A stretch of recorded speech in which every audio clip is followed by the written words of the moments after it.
त्वरिता आदि विविध मंत्र एवं कुब्जिका विद्या का कथन। अग्निदेव कहते हैं, मुने पहले होम लिखें, फिर खे च छे ये 3 पद जोड़कर मंत्र की शोभा बढ़ावें। तत्पश्चात शम स्त्रीम हुम शे लिखकर अंत में फट जोड़ दें। कुल मिलाकर हुम खें च छे शह स्त्रीम हुम शेम हिंग फट, ये 10 त्वरिता विद्या हुई। ये विद्या समस्त कार्यों को सिद्ध करने वाली तथा विष सर्पादि का मर्दन करने वाली है। खे च छे ये त्र्यक्षर विद्या काल अथवा काले सांप के डसे हुए को भी जीवन देने वाली है।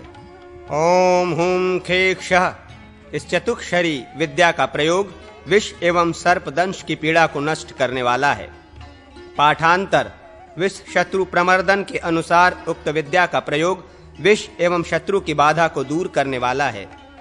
स्त्री हूं फट इस विद्या का प्रयोग पाप तथा रोग आदि पर विजय दिलाता है। खेच इस द्वैक्षर मंत्र का प्रयोग शत्रु एवं दुष्ट आदि की बाधाओं को दूर करता है। हुम स्त्रीमोम इस मंत्र का प्रयोग स्त्री आदि को वश में करने वाला है।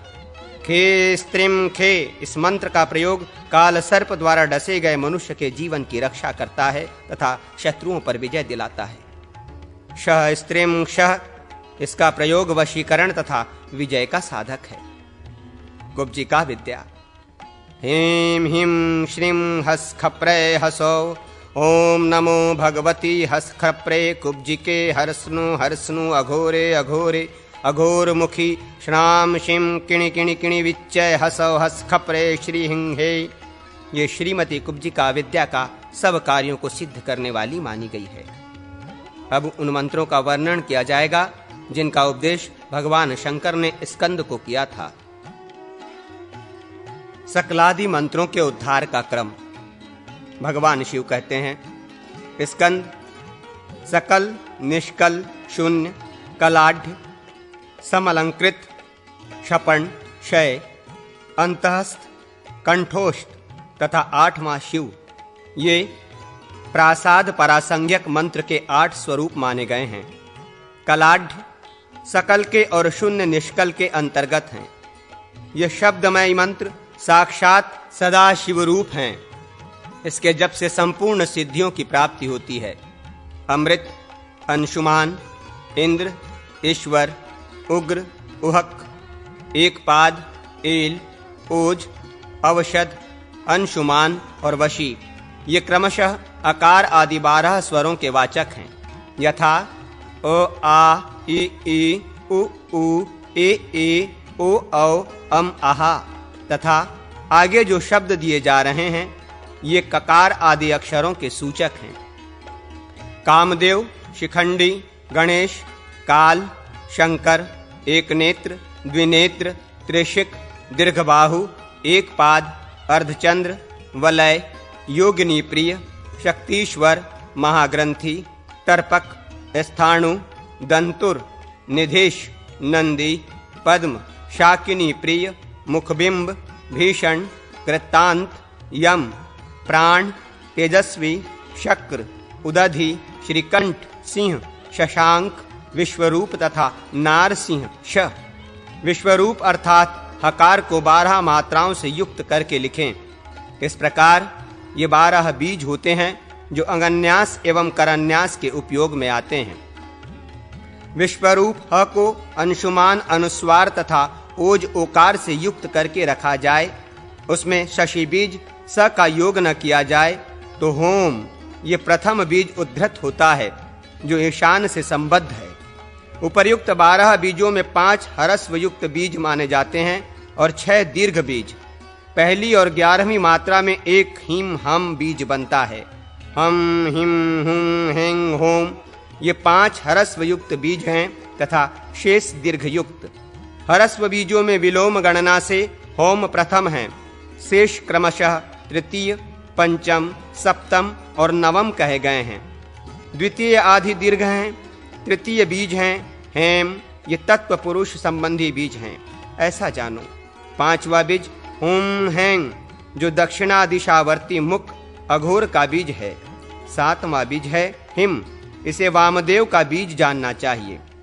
इसके बाद रस, अमृत, संज्ञक मात्रा अकार से युक्त सानुस्वार हकार अर्थात हम बीज है, वो उपर्युक्त गणनाक्रम से 9वां है और सधोजात से संबद्ध है।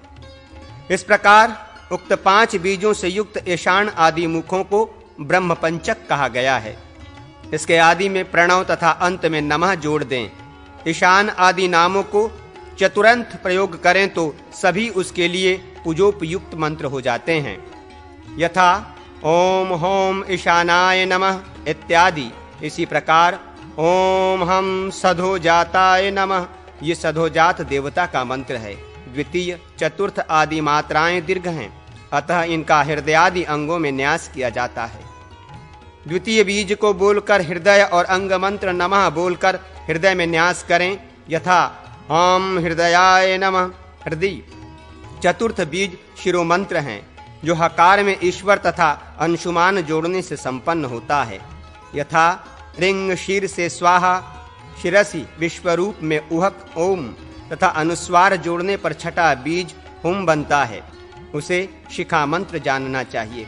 यथा हुम शिखाय वषट, शिखायाम हुम अर्थात कवच का मंत्र 8वां बीज है। यथा है कवचाय हुम बाहुमूलयो, 10वां बीज होम नेत्र मंत्र कहा गया है। यथा होम नेत्रत्रयाय वौषट नेत्रयोः, अस्त्र मंत्र वशी विसर्ग युक्त है। शिखिध्वज इसे शिव संज्ञक माना गया है। यथा हम अस्त्राय फट, इससे चारों ओर तर्जनी और अंगुष्ठ द्वारा ताली बजाएं। हृदयादि अंगों की 6 जातियां क्रमशः इस प्रकार हैं। नमः स्वाहा वषट हुम वौषट तथा फट। अब मैं प्रासाद मंत्र बतलाता हूँ। हिंग होम हुम, ये प्रासाद मंत्र के 3 बीज हैं। इसे कुटिल संज्ञा दी गई है। इस प्रकार ये प्रासाद मंत्र समस्त कार्यों को सिद्ध करने वाला है। हृदय शिखा आदि बीजों को पूर्वोक्त रीति से उद्धार करके फटकार पर्यंत सब अंगों का न्यास करना चाहिए। अर्धचंद्राकार आसन दें। भगवान पशुपति काम पूरक देवता हैं तथा सर्पों से विभूषित हैं। इस प्रकार ध्यान करके महापशुपतास्त्र मंत्र का जप करें। यह समस्त शत्रुओं का मर्दन करने वाला है। ये सकल कला सहित प्रासाद मंत्र का वर्णन किया गया। अब निष्कल मंत्र कहा जाता है। औषध औ, विश्वरूप ह, 11वीं मात्रा सूर्यमंडल अनुस्वार, इनसे युक्त अर्धचंद्र अनुनासिक एवं नाद से युक्त जो होम मंत्र है, ये निष्कल प्रासाद मंत्र है। इसे संज्ञा विहीन कुटिल भी कहते हैं। निष्कल प्रासाद मंत्र भोग और मोक्ष प्रदान करने वाला है। सदाशिव शुभ स्वरूप प्रासाद मंत्र ईशानादि 5 ब्रह्म मूर्तियों से युक्त होता है, अतः वो पंचांग या सांग कहा गया है। अंशुमान, अनुस्वार, विश्वरूप ह तथा अमृत अ, इन तीनों के योग से व्यक्त हुआ हम बीज शून्य नाम से अभिहित होता है। ये हिम हुम हिंग होम इन सब का उपलक्षण है। ईशान आदि ब्रह्मात्मक अंगों मुखों से रहित होने पर ही उसकी शून्य संज्ञा होती है। ईशानादि मूर्तियां इन बीजों के अमृत तरु हैं। इनका पूजन समस्त विघ्नों का नाश करने वाला है। अंशुमान अनुस्वार युक्त विश्वरूप हम यदि उहक ऊ के ऊपर अधिष्ठित हो तो वो हुम बीज कलाढ़ कहा गया है। वो सकल के ही अंतर्गत है।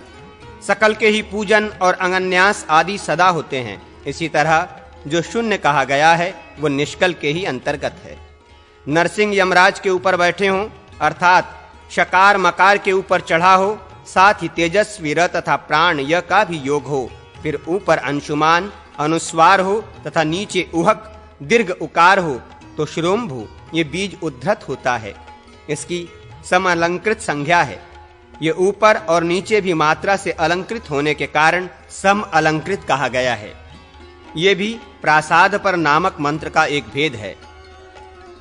चंद्रार्धाकार बिंदु और नाद से युक्त ब्रह्मा एवं विष्णु के नामों से विभूषित क्रमशः उदधि व और नरसिंह श को 12 मात्राओं से भेदित करें।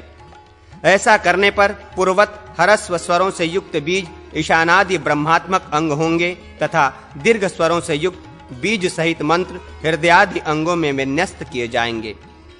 अब 10 बीज रूप प्रणव बताए जाते हैं। ओज को अनुस्वार से युक्त करके ओम इस प्रथम वर्ण का उद्धार करें।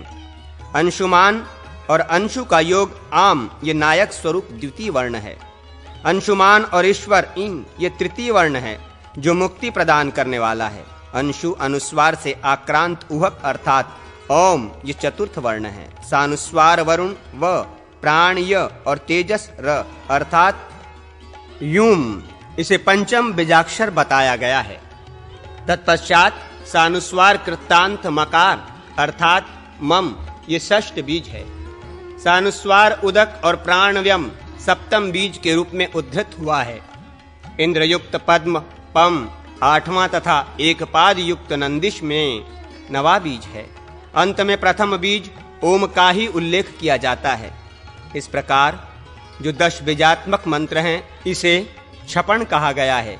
इसका पहला, तीसरा, पांचवा, सातवां तथा नवा बीज क्रमशः ईशान, तत्पुरुष, अघोर, वामदेव और सधोजात स्वरूप है। द्वितीय आदि बीज हृदयादि अंगन्यास में उपयुक्त होते हैं। 10 प्रणवात्मक बीजों के एक साथ उच्चारण पूर्वक अस्त्राय फट बोलकर अस्त्रन्यास करें।